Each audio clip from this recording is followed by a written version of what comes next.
Well, hello, Dirtfish Rally friends. It's round 2 of this year's FIA World Rally Championship, and we're in our favourite place. We're in snowy Sweden.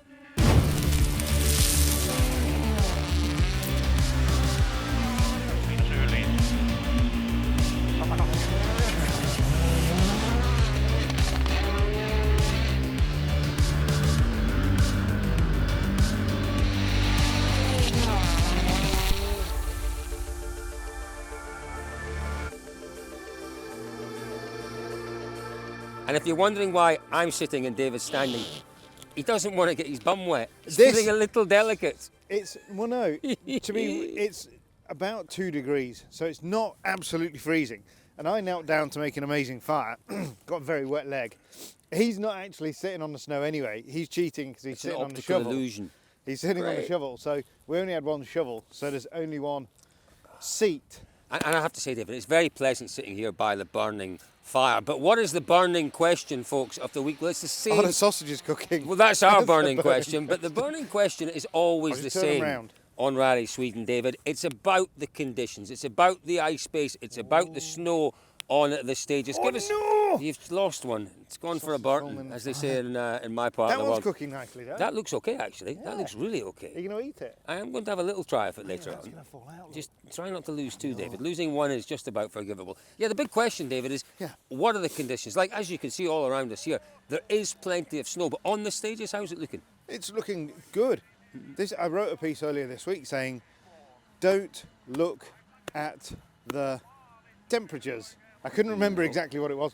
Don't look at the thermometer, don't look at the temperatures, look at the road. The roads are really good, really nice ice base. We've had, we've talked about this perfect recipe for a winter rally. Lots of snow, big thaw, big freeze, so you get the water going down to form this sort of permafrost base, this ice layer. Got all of that. Probably could have used a bit more fresh snow because it's not looking... Well, just to make it look pretty. Yeah, we don't need it for the snowbanks of the roads. No, we don't. And the snowbanks, actually, for me, in places, the snowbanks are too hard.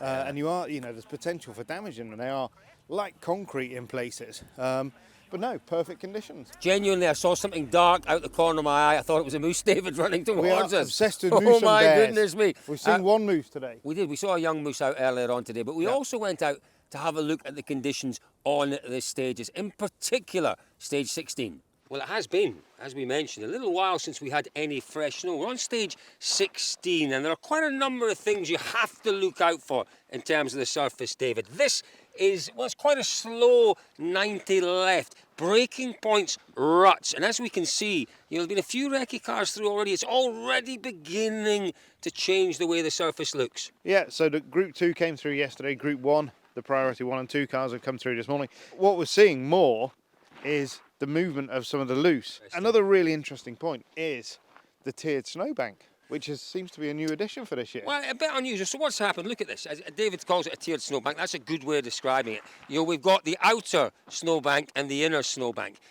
They've ploughed a little closer to the edge with the first fall of snow. With subsequent falls of snow, the road's got narrower, effectively. But look at this, David. Here's the snowbank. So you've come around this corner, as you say. There's a little bit of uncertainty. How far can you push it? How quick can you go? Oh, I'm going too quick. A little bit too quick.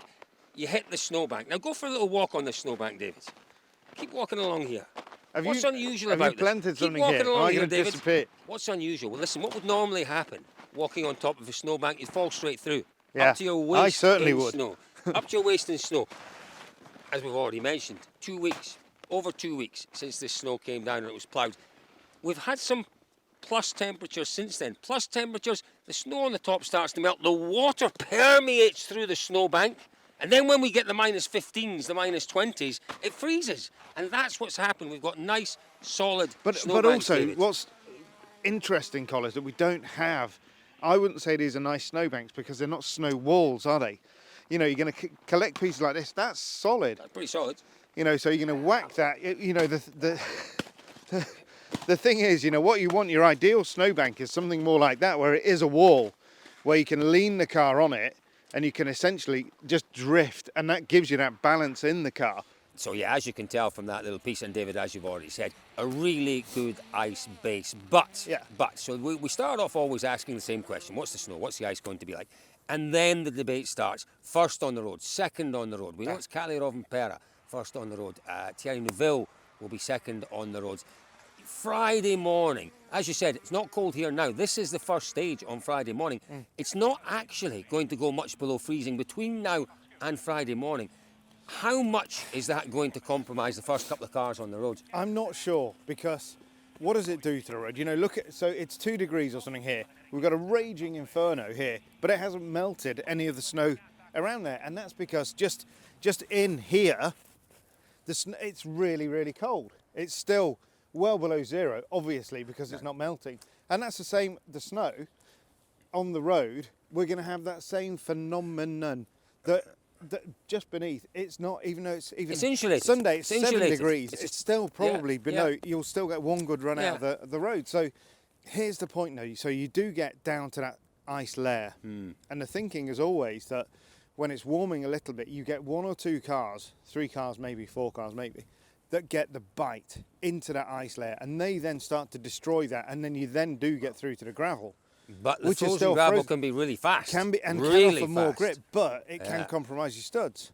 You know, Pirelli, as we know, has this patented vulcanized where the studs are kind of anchored into the tyre, or part of the production process. It's a different process. So in the past, what you did was you made your snow tyre and then you inserted the studs. Yeah. With the Pirelli vulcanization process, as the tyre is made, the studs are actually an integral part of the tyre, effectively. So stud retention has always been a strong point for Pirelli. So there's part of me that would be quite surprised if we saw a big loss of studs here.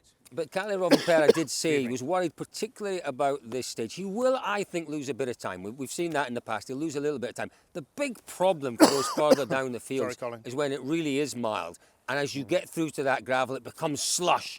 It depends on the opposition he's got. We know Elvin Evans is strong here. 2020, he was absolutely untouchable. We know that Thierry Neuville, in the right conditions, is the bravest of the brave drivers. And we know that Ott Tanak's had a decent, Ottoper rally. Okay, it's going to be difficult. It's his first event on the snow and ice with M Sport. There is good competition for Rovanperä this weekend, and he can't afford to lose too much time, is my point on the Friday. He can't.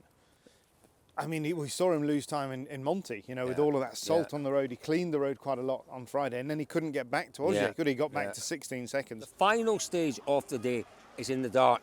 Now, one of the issues you have in snow and ice conditions in the dark is snow dust. That all depends on the temperature. If we get really, really cold temperatures on Friday afternoon, evening, and you get that crystallization of the surface snow, it becomes snow dust, and it can be, as you said, we talked about it earlier on, if you get an accumulation in amongst the trees, if it's not clearing, if there's no breeze, like now, there's precious little breeze, it can be like hitting a wall of just, a wall that you can't see through, a wall of fog, I suppose, almost, can't it?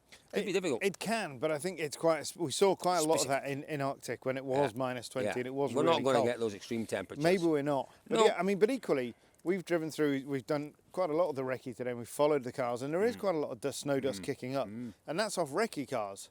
So, the Rally 1 cars will generate more, but I think we perhaps need colder temperatures. Yeah, I think you're probably right. The other thing that may play into Rovanperä's hands is it's a relatively short day on the Friday. Leg 1, which is the Thursday evening stage and Friday stage, is 105 kilometres, 60 plus miles. It's a relatively short day. The longer day is the Saturday. We have 123 kilometres. We then have 63 or so kilometres on the final day, 18 stages. The one complaint about the rally last year, with lovely conditions, we had a good snow base, good ice banks, the trees looked beautiful, we'd had some fresh snow. The one complaint from the drivers afterwards was there just wasn't enough character. It was too fast. They've introduced some new stages this year to try and obviously, maybe just balance out the speed of the stages. It's difficult because in this part of the world, Scandinavia, you do Sweden, Finland, Norway, you get really quick roads. Of course you do. It's point A to point B tends to be pretty straight, doesn't it? Yeah, and that's what they are, the practical roads. It does, but definitely this one's from last year. There are some more technical places. But equally, as much as you want to kind of interrupt the flow that the drivers are enjoying, or their flow, their kind of rhythm and stuff, you don't want to detract from the quick nature of what a a Swedish rally really is all about. Yeah, and interestingly, we did have a little chat with Oyt Tanak this morning, and he said when asked about his chances this week, particularly after Otapa and that event he had there to, if you like, dial himself in to the M Sport Puma on snow and ice, he said, well, listen, it's going to be a drag race. It's going to be a drag race. It's so fast, it's going to be a drag race. I don't think we can look much further than Rovanperä, Evans, Neuville and Tanak for our top 3 from those 4, I think. Greg Breen, big ask, isn't it, coming back? Lappy. But it's not just a big ask from coming back, it's a big ask from the job he's got to do. You know, his job there is the driver to, if you like, support the top 2 and to be there should but does that anything not happen. free him a little bit? Yeah, I guess it does. I don't know. guess it Who does. knows? What Who did you knows? do with sausage? It's there. I thought you were giving me a wee taste of it. Do you want it now? I want a wee taste of it before we finish.